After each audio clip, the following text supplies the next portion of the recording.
Vraiment, la régularité, c'est pas mon truc, hein. Il y a quand même eu quelques changements dans la vie puisque j'ai encore une fois déménagé. Oui, ça faisait même pas un an que j'étais dans l'autre appart, mais j'ai eu une opportunité qui m'a fait changer de ville pour un appart plus grand, et cette fois en passant dans le camp des propriétaires. Ça fait un moment que j'ai pas fait de point lecture quand même. Les livres que j'ai lus sont entassés.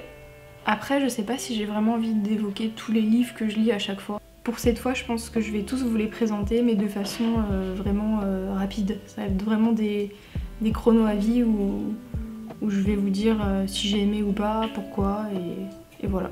Et puis en plus de ça, je pense que je vais retirer les décors d'Halloween et de l'automne parce qu'on se dirige tout doucement, mais quand même assez vite vers l'hiver et vers Noël, donc voilà, c'est histoire de dire que ça sera la dernière fois que vous verrez ce décor derrière. Alors du coup, les lectures remontent à... je sais plus, en fait. J'ai continué sur ma lancée, mais ça remonte, je crois, au premier confinement. Nous sommes dans le deuxième round, là, hein, jusqu'à on sait pas quand.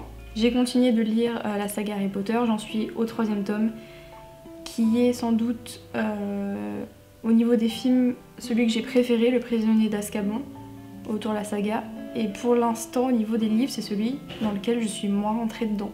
Alors je sais pas si c'est parce que ma profonde envie de retourner dans l'univers d'Harry Potter en regardant les films, en lisant les livres en anglais et un peu retombée, bah, j'ai moins senti la magie d'Harry Potter dans ce tome là, même si toutefois je l'ai quand même bien apprécié. Suite aux recommandations de Lemon June sur son Instagram, j'ai découvert Aria, le tome 1 par Kozu Amano aux éditions Kiyun.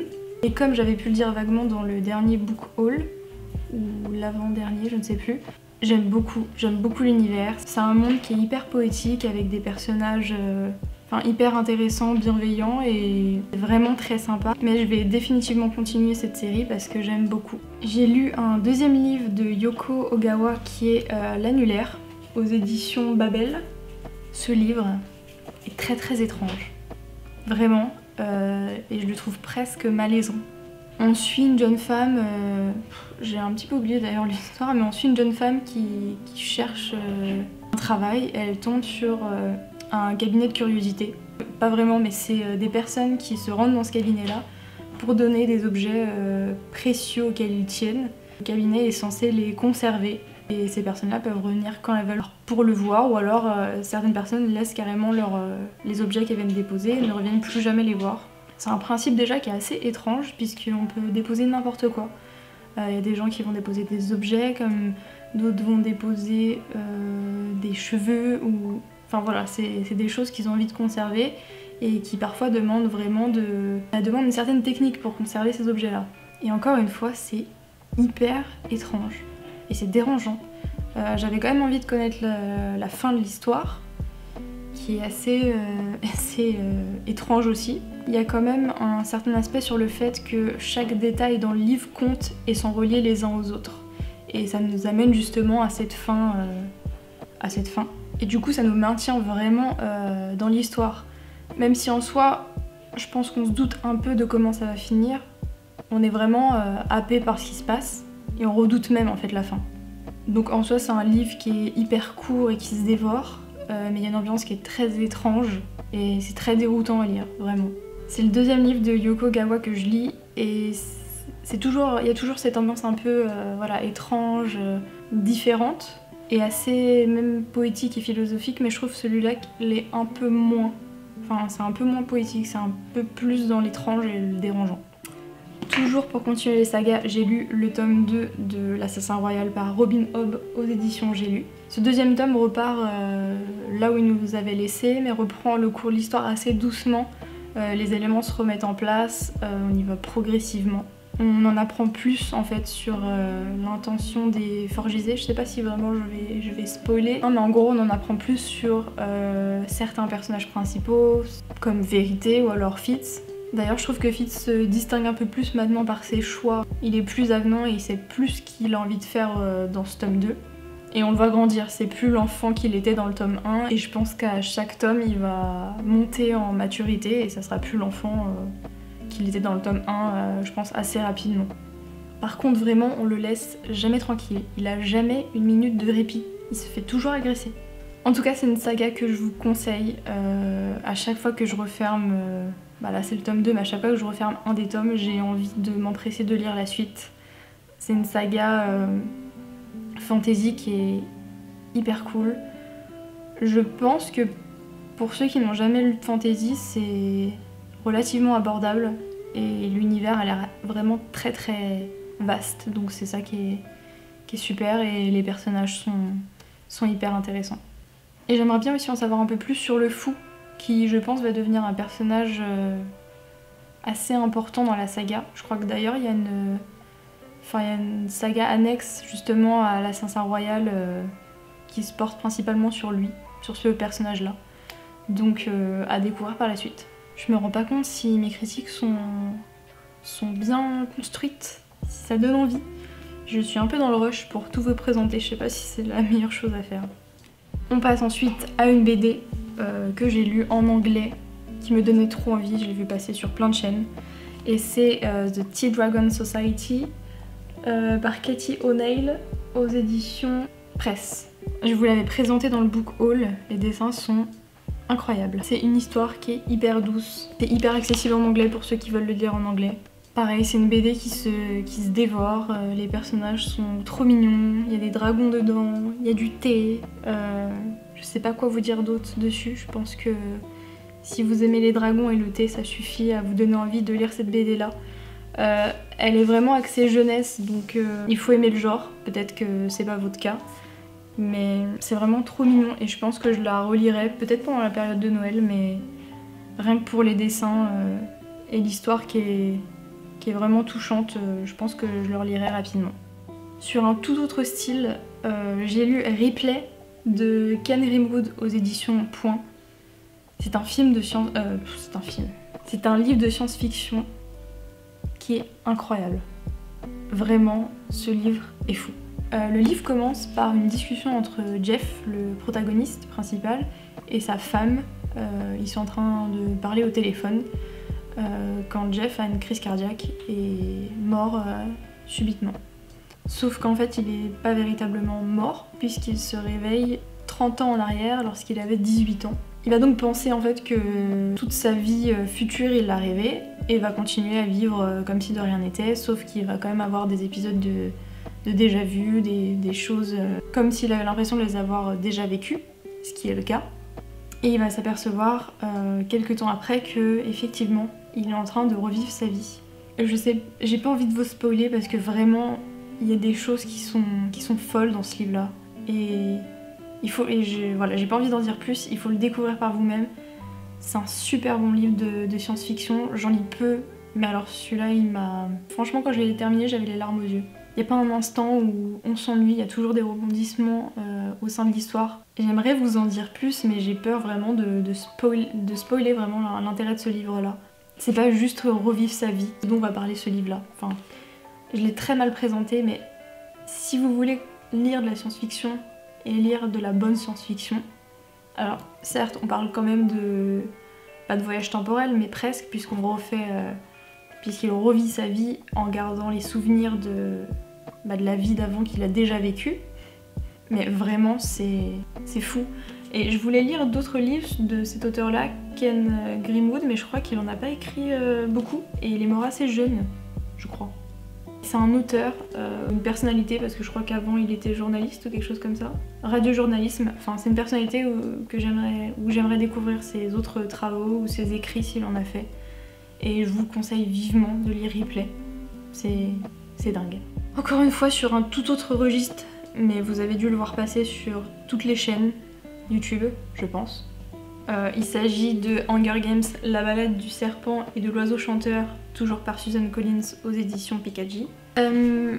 J'étais entre hyper excitée de la sortie de ce livre-là quand je l'ai appris et hyper réticente parce que pour moi la saga Hunger Games, Shadow qui se gratte, pour moi la saga Hunger Games c'est vraiment la saga, les livres qui définissent le genre du young adulte et que j'ai préféré dans ce genre-là.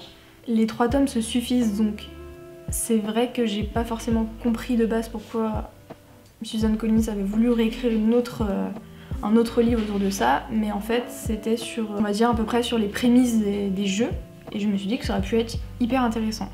J'ai commencé à lire ce livre-là, je l'ai fini, hein, parce que ça se lit très vite, j'ai trouvé aucun intérêt. Vraiment, j'ai trouvé aucun intérêt à ce livre-là. C'est sympa à lire, l'histoire est bien, mais ça n'apporte rien à la saga. Et en plus de ça, on suit alors le mec qui a un super nom déjà, comment il s'appelle déjà? Coriolanus Snow, on va l'appeler Snow, qui est présent dans les 3 tomes qui sont sortis avant, qui est, je sais plus, l'organisateur des jeux, ou bref, il fait partie de tout ce clan là. On le suit quand il a 16-17 ans. Je le trouvais assez intéressant au début, puis au final... non, en fait, ça m'a pas intéressé, et c'était pas forcément le personnage sur qui il aurait fallu se tourner. Enfin, je sais pas, mais ça se lit, hein. Si vous voulez le lire, lisez-le, ça se lit très vite, mais j'ai pas eu l'engouement que j'avais pour les 3 premiers tomes, que vraiment j'ai dévoré en 2-3 jours. Contrairement à celui-là que j'ai peut-être lu en 2 semaines, donc c'est quand même relativement long pour du Hunger Games, donc je suis assez déçue. On va laisser passer les voisins.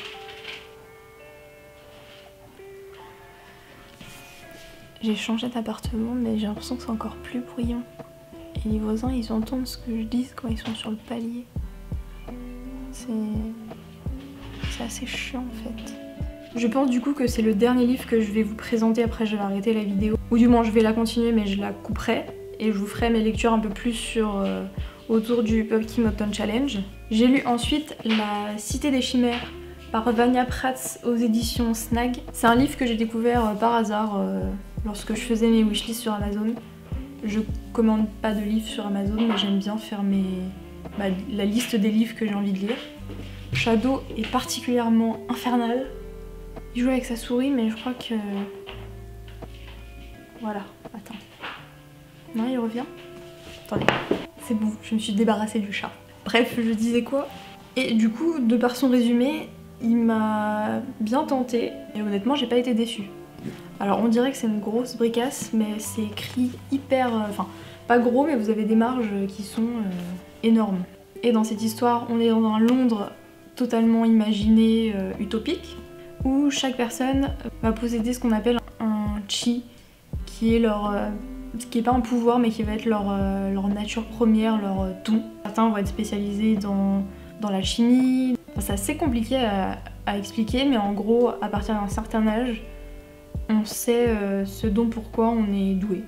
Et on suit Céleste, encore une fois, une jeune fille de 16-17 ans qui n'a pas encore découvert quel était son chi.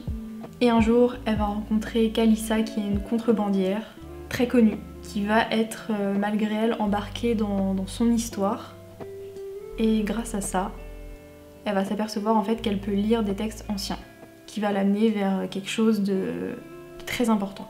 C'est un livre où je me suis pas ennuyée une seule fois. Les personnages sont assez riches sans pour autant qu'on en fasse tout un chapitre sur eux. On a vraiment les éléments essentiels pour les comprendre, pour savoir ce qu'ils ont vécu, comment ils sont, pourquoi ils sont comme ça. Et en plus, je trouve que c'est une histoire qui change, c'est un mélange de genres assez différent. Et j'ai beaucoup aimé le personnage de Kalissa, qui est vraiment cool. Pareil, le monde décrit a l'air cool aussi, même si je trouve quand même que c'est pas un livre qui est marqué par beaucoup de descriptions comme on peut s'attendre dans la fantasy. Et ce qui est bien, et ce que j'ai cru comprendre, eh bien c'est un one-shot. Donc du coup je ne repars pas sur 18, 19, 20 tomes. Voilà, c'est une saga qui est normalement censée être terminée. Ah, et dernier livre dont j'ai oublié de vous parler et que j'ai quand même envie de placer ici, j'ai trouvé dans une boîte à livres Le blé en herbe de Colette. Je vous mettrai un insert là du livre, puisque je l'ai remis du coup dans la boîte aux livres. Et j'avais lu du Colette quand j'étais au collège ou lycée. Honnêtement, j'avais pas compris grand chose de ma lecture. Et j'ai revu cet été, ou plutôt j'ai vu cet été, le film avec Keira Knightley sur Colette. Et ça m'a trop donné envie de découvrir l'autrice. Et j'ai trouvé du coup ce livre-là, le blé en herbe, que j'ai lu. Pour être honnête, c'est une lecture qui était assez plaisante, mais il se passe pas grand chose. C'est vraiment un livre qui va raconter l'été de 2 jeunes enfants en fait, enfin de 2 jeunes ados. Et à part ça, bah il se passe pas grand chose. Après l'écriture était assez plaisante, mais voilà, l'histoire était pas transcendante. Mais je suis quand même contente d'avoir découvert cette autrice et je pense en lire d'autres, notamment les livres dont parle le film. J'ai oublié le nom. Voilà, les Claudines. Donc il y a Claudine à l'école, Claudine à la piscine, Claudine en vacances, enfin ce genre de choses là. Et le film se porte vraiment sur ces romans qui apparemment ont fait le succès de Colette. Donc je pense que je les lirai. Après pour le film en soi, il est très beau, mais je le trouve aussi assez vide. Je sais pas comment expliquer, apparemment il est assez édulcoré aussi. Il faudra que je me renseigne plus, mais c'est quand même un film que devant lequel je me suis pas ennuyée et qui m'a donné envie de découvrir l'autrice, donc je pense qu'il a quand même bien fait son boulot. Mais voilà, c'est tout ce que je voulais dire autour de cette lecture-là, qui était pas transcendante, mais qui restait quand même agréable. Voilà à peu près pour les lectures que j'ai fait de je ne sais plus quand, du dernier point lecture, donc juin, juillet, août. J'espère que c'est pas trop décousu et qu'il y a quand même certains livres qui vous ont donné envie. Et on se retrouve très vite pour les lectures que j'ai faites ou non pour le Pumpkin Autumn Challenge. Et il y a également aussi un book haul qui se prépare. Voilà, j'espère que ça vous aura plu et on se dit à très vite. Bye!